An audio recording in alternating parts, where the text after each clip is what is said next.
that Deebo had said that he had met with Mike McDaniel every Tuesday to go over like run game stuff, which Tuesday is an NFL player's off day. Most wide receivers in the NFL, like Stephon Diggs, probably wasn't meeting with Dayball on Tuesday. I don't blame him. If I was them, I wouldn't meet too. I think it reflects two things. One, Deebo's a pretty fucking high-level guy. Two, these pictures, listen, is he going to be a good head coach or not? I got no clue. Some of these pictures that the Dolphins are tweeting out have been pretty cool. I mean, the picture that him signing the contract with his daughter looking up, he's signing a contract, I would say at minimum is worth $20 million. Well, to me, the interesting part about that is, like, did you see his daughter just start laughing the second she looked at the number? Like, even for a young kid, she understood those were a lot of zeros. she knows. It was a great photo, him and his little girl. It was really, really cool. And I do think that Saleh was clearly, they didn't, if you just loosely followed, you wouldn't even know Saleh existed this year watching the Niners. I do think McDaniel is going to be the first guy where there's just going to be an impact. Because even bringing in Anthony Lynn, he is not going to be able to do what Mike McDaniel did right away. And there's a chance that, I told you this before we hopped on, someone told me, let's just say that knows Saleh pretty well. And I guess, because obviously they hired this guy. Everyone in the Jets is like, what's this guy's deal? He's in the division, right? I mean, the Jets don't want to be in last place forever. And Saleh was telling everyone, like, this fucking guy's brilliant. And you would say that Saleh had a front row seat being around these guys, obviously every day in practice, just in the meetings. Thinks very, very highly of him. And one thing that can't be argued with this guy is, I think football guys, when you're not a football guy, they get kind of separated. And I think McDaniel is really kind of like a unique specimen in the NFL because he's been a coach, but he's viewed as like this Ivy League mind. And now that he has the glasses, he kind of looks nerdy. But he did play college football at Yale. But when you hear him talk, like, clearly these players, the thing you tweeted out about what Juszczyk told us and the way Deebo called him a genius for people that missed it. Juszczyk told us he's a genius. They love the guy. And part of, it goes back with Belichick, who I think was probably the first crew of guys in like the early 80s. Because forever, if you wanted to scout or coach in the NFL, you were a former player in the 60s and 70s. In the 80s, I think it started transitioning a little bit. And everyone looked at little Belichick like, I'm not listening to you. And pretty early on, right, the crew of Harry Carson, Lawrence Taylor, and the head honcho, Bill Parcells, realized this guy's smarter than us all, and we need this guy. And they completely changed. And by the end of the Montana documentary, they're fucking beating him in the 1990 NFC Championship. And Belichick is the guy they're all huddled around him. People care in football about this because unlike baseball, he's pointing to his mind for those of you listening. Yeah, I'm either going to hit or not. In basketball, like, I'm sorry, part of why Julius Randle was not listening to that guy, I don't think most basketball guys, every single time I hear them interviewed, they're like, yeah, I don't really listen to the analytics. It's much more of a feel sport, right or wrong. In football, I don't care how big of a meathead or whatever, every single interview you've ever heard with a football player, they always give a lot of credit when they're around a great coach. Like, this guy really improved me. Because it's just basic. Every time there's a play. And it goes back to the dude making fun of DJ Williams making fun of Josh McDaniels. Part of the reason I bet all those guys are in Denver like, this is unreal. Because they're telling them, like, go here, the run's going to come to you. Or run there, you're going to be wide open. It's why Kyle gets a lot of credit. Andy gets a lot of credit. Belichick gets a lot of credit. Vrabel got a lot of credit for playing the game back against Belichick, right, with the rules. I think McDaniels gets a ton of credit for this run game that the Niners have really separated themselves for. I saw someone's like, Kyle's getting all this credit because he moved Deebo to running back. Like, that's basic football 101. Well, yeah, in the NFL, no one does it. Nobody. So I think, yeah, I've been watching football for fucking almost 30 years now, and it's pretty rare that you just see what he just did with Deebo Samuel. Yeah, and it's a testament to Deebo, right? Like, there's a reason it's like that, what that's like saying? That's a dumb comment. It's like saying, Shohei Ohtani, oh, cool, hitting and pitching. Everybody does that in high school. Well, yeah, but nobody does it in the big leagues. That's the point. Yes, everybody does it in high school, and a bunch of guys do it in college. Nobody does it in the major leagues. Nobody. It's like,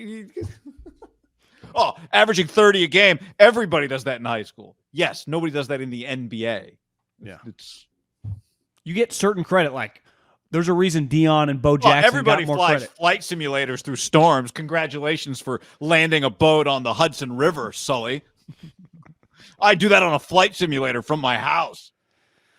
Yeah, I do just wonder if this is going to be a little hard to just fill his spot. I think it's going to be. Now, is it the Falcons trying to replace Kyle? The good thing for the Niners is they have Kyle. But I think everyone's been all these guys have been saying it for years. Mike McDaniel's really good at his job. And to your point, they don't just say he's really good. They call him a genius. And obviously Kyle values him. Just look at it as simply as that, right? Yeah. I mean, I'm a Dolphins fan just because I want to watch this guy operate. I think it's going to work, John. Here was the quote, by the way. Deebo Samuel, it was Peter King. Deebo Samuel, in a recommendation to Miami, also credited McDaniel with teaching him how to be a better pro. I wonder if there was like a Deebo quote on like McDaniel's presentation maybe or something? Do you think that the coaching style in football has changed moving forward?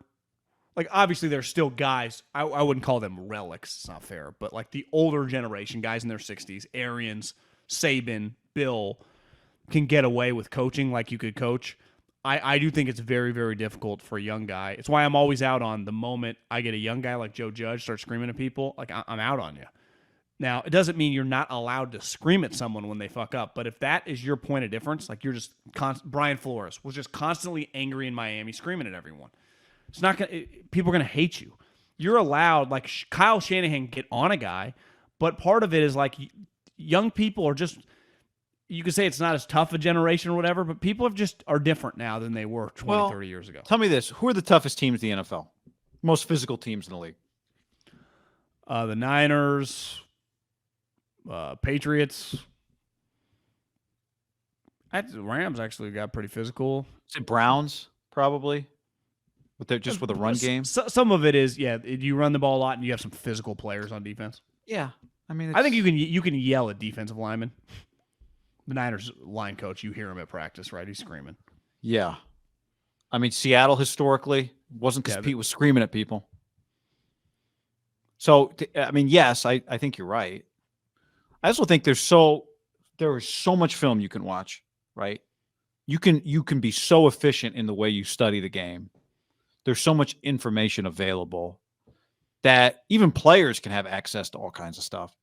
And if you're a player, PFF is grading you, people are tweeting at you, like you can't hide. Your one bad game, that game you loafed, is right there for everybody to see. So the coach that can tell you what you're doing wrong and how to actually be better at it beyond effort is extremely valuable. I mean, it's just... Well, the better you play, the more money you make, right? I mean, it's pretty just basic economics. So if you can make me a better player, I'm going to be richer. Right. Like if you look at and think about the Niners, Kyle Juszczyk signed a contract with the 49ers that it's going to be an outlier forever just because the position doesn't really exist. He maintained and got better and was so good that they basically re-signed him to the same contract. So I bet when he signed the contract, they're like, this is life-changing money. This will be the biggest contract you ever got. He literally got it twice. George Kittle went from, a lot of my friends are like, he's my greatest miss. And I'm like, I don't know if he's your greatest miss. It's just they took this kind of raw, physically gifted guy, and obviously George deserves a lot of credit the way he's wired and you watch him practice. They made him one of the highest paid guys at his position in league history. Deebo Samuel is going to it's going to be fascinating whenever, he does get paid. Like they turn offensive skill guys. Brandon Ayuk thing, you and I differed because I didn't like what they did, but you did and it worked. Brandon Ayuk's going to be on pace to get paid. Kendrick Bourne went from undrafted free agent to boom, New England gave him money. You would say, what do you think is going to happen to Juwan Jennings? So you gum around these Niner guys, and if McDaniels plays a role in that, if he can help Jalen Waddle even become better, if Tua become a serviceable starting quarterback, he'll get people paid, and that's really what people care about. I think the Tua thing is such a win for him because it doesn't take much, and all eyes will be on it. And if Tua just looks better, then it's going to be a reflection of him. People are going to go, God, you did that for Tua?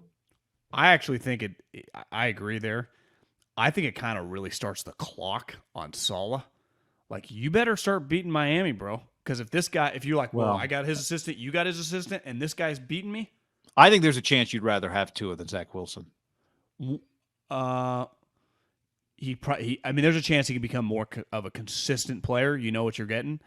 But my point is, like, what if over the next couple of years McDaniel beats him 3 out of 4 times or something? Because it'd be like, well, you're not beating Belichick, right? Or, you're losing to the Bills. They're 1 or 2 seed. Does Miami start kicking your ass? Yeah. I guess they probably already are, but does this maintain? Yeah, they have been. Titans, by the way, on the stream. Ducks Stars says Titans. Tough team. It's hard to not be viewed as a physical team when you run. I think the Eagles this year, because they were so good at the line of scrimmage, were physical.